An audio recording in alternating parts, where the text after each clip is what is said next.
லூக்கா எழுதிய நற்செய்தியிலிருந்து வாசகம். அதிகாரம் 10, திருவசனங்கள் 1 தொடக்கம் 12 முடிய.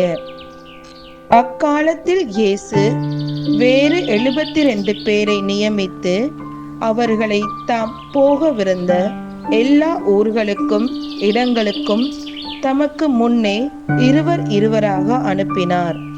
அப்போது அவர் அவர்களை நோக்கி கூறியது: அறுவடை மிகுதி, வேலையாள்களோ குறைவு. ஆகையால் தமது அறுவடைக்கு தேவையான வேலையாள்களை அனுப்பும்படி அறுவடையின் உரிமையாளரிடம் மன்றாடுங்கள். புறப்பட்டு போங்கள். ஓநாய்களிடையே ஆட்டுக்குட்டிகளை அனுப்புவது போல் உங்களை நான் அனுப்புகிறேன். பணப்பையோ வேறு பையோ மிதியடிகளோ எதுவும் நீங்கள் எடுத்து செல்ல வேண்டாம். வழியில் எவருக்கும் வணக்கம் செலுத்த வேண்டாம். நீங்கள் எந்த வீட்டிற்குள் சென்றாலும் இந்த வீட்டுக்கு அமைதி உண்டாகுக என முதலில் கூறுங்கள். அமைதியை விரும்புபவர் அங்கு இருந்தால் நீங்கள் வாழ்த்தி கூறிய அமைதி அவரிடம் தங்கும்.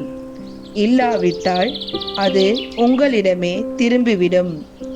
அவர்களிடம் உள்ளதை நீங்கள் உண்டு குடித்து அந்த வீட்டிலேயே தங்கியிருங்கள்.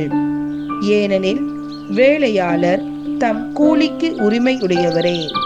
வீடு வீடாய் செல்ல வேண்டாம்.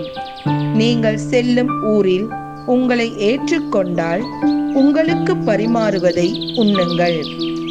அங்கு உடல் நலம் குன்றியோரை குணமாக்கி இறையாட்சி அவர்களை நெருங்கி வந்துவிட்டது என சொல்லுங்கள். நீங்கள் செல்லும் ஊரில் உங்களை ஏற்றுக்கொள்ளாவிட்டால் அதன் வீதிகளில் சென்று எங்கள் கால்களில் ஒட்டியுள்ள உங்கள் ஊர் தூசியையும் உங்களுக்கு எதிராக உதறிவிடுகிறோம். ஆயினும் இறையாட்சி நெருங்கி வந்துவிட்டது என்பதை அறிந்து கொள்ளுங்கள் என சொல்லுங்கள். அந்த நாளில் அவ்வூர் பெரும் தண்டனை சோதோம் நகரினர் பெரும் தண்டனையை விட கடினமாகவே இருக்கும் என உங்களுக்கு சொல்கிறேன். இது ஆண்டவர் வழங்கும் அருள்வாக்கு.